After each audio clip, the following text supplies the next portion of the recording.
Hello, I'm Aubrey Shepherd, and you can tell this is the week that the BCS championship was won by Florida State by the hat. But I was basically rooting for some team I loved more, but even Auburn would have been better. But anyway,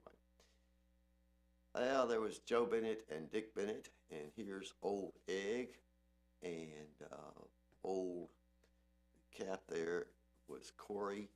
They're both gone now. These are memory pictures. These from several years back. It's looking back when they were working on uh, College Avenue there, and now that's a house at the at 15th Street, and it's often flooded. You can see and that's the yard there.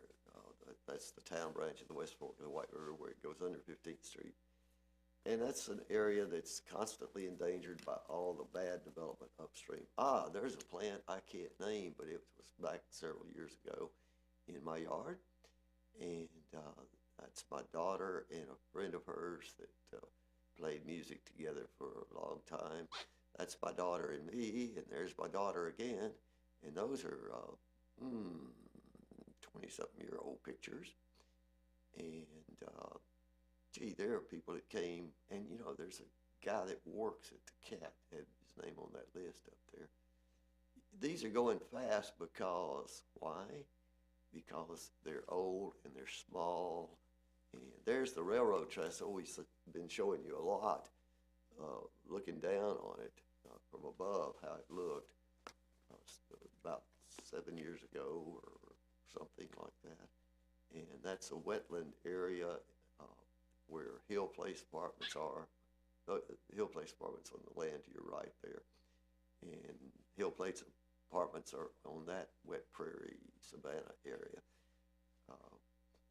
south of Martin Luther King. And there's that's son of Egg, the old dog you saw lying down back there. He's also gone now. He lived 14 years. That's a parking lot right there now, paved parking lot. You see it was a wetland. You see the huge willow trees there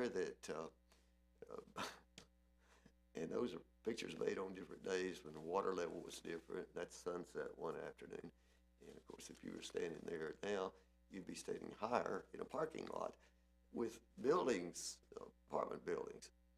And that's a shot of there's my best friend from college, and these are going back around, Medal of Honor winner. Anyhow, you can see a lot of things there that going too fast for me to read them. That's World Peace Wetland Prairie mowed down some years ago, about 2006, 7. Anyhow, that was pretty fast, wasn't it?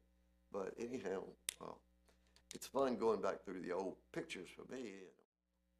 Okay, we're recording on the 9th of January 2013 at Public Access TV, and we're really happy to be there. Okay, that's me and a lady named Vicki Mays, and we were on Pinnacle Wet Prairie back in the summer, and it was we were the only ones that got our picture in the paper, so we were pretty pleased. We started early on the Wildflower Walk, sponsored by Sierra Club. Now, these are construction shots, and these are near the university. You can see the part of the trail that goes up on the university property there.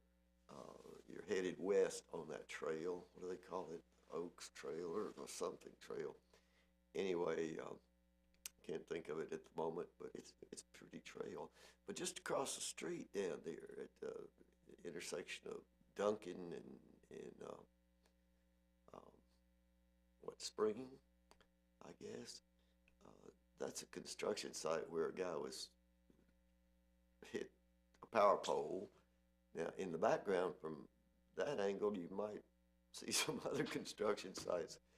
But one of the things I wanted to comment on this particular set of pictures is the way the workers, well, first they've got a fence right out into the edge of the street, and the pavement's covered with all kinds of debris, and there's all kinds of erosion going on along those areas where they're doing this.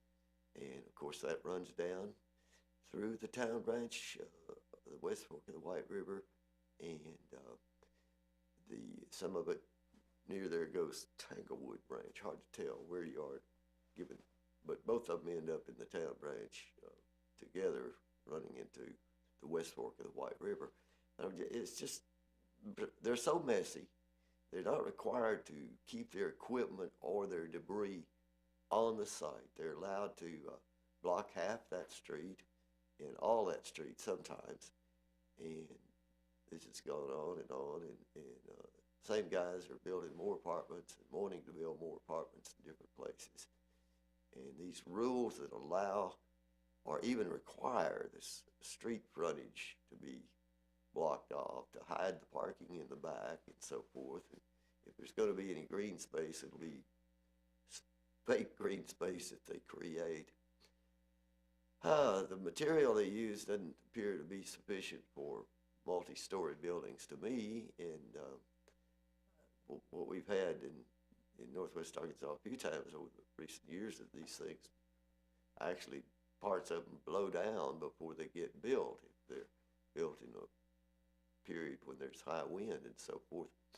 But now we're getting to a little bit older photos, and this is Sierra Club activities, just samples of some of them there. There was a energy efficiency meeting, and you can see the mayor's there with Fran Alexander at left. And well, let's keep going. Now that's out at Lincoln Lake. Probably didn't show you these exact pictures, but I showed you similar pictures from the hike out there. This is one of those gatherings they call community and campus sustainability mixers. And well, there's back to, they jump around pretty nice the way I put the thing together. Pesto Fest, one of the big events in 2012 and 13, and that's back to the mixer. And it's fun to see what I do when I'm rushing to do these things. They could be more informative, but if your picture's in there and it's a good picture of you, I hope you get to see it because you'll be proud of it. Otherwise, we're just doing our best in some of the worst miserable cold weather we've had in a long time. And I'm sorry others like Lauren and I who had burst a water pipe and had to deal with that. That cost quite a bit of money to get repaired, those things, especially when all those guys are running scared trying to get to everybody who's called them. Till next time, it's Aubrey Shepherd asking you to do your part to keep the water clean, the air pure, and the woods green.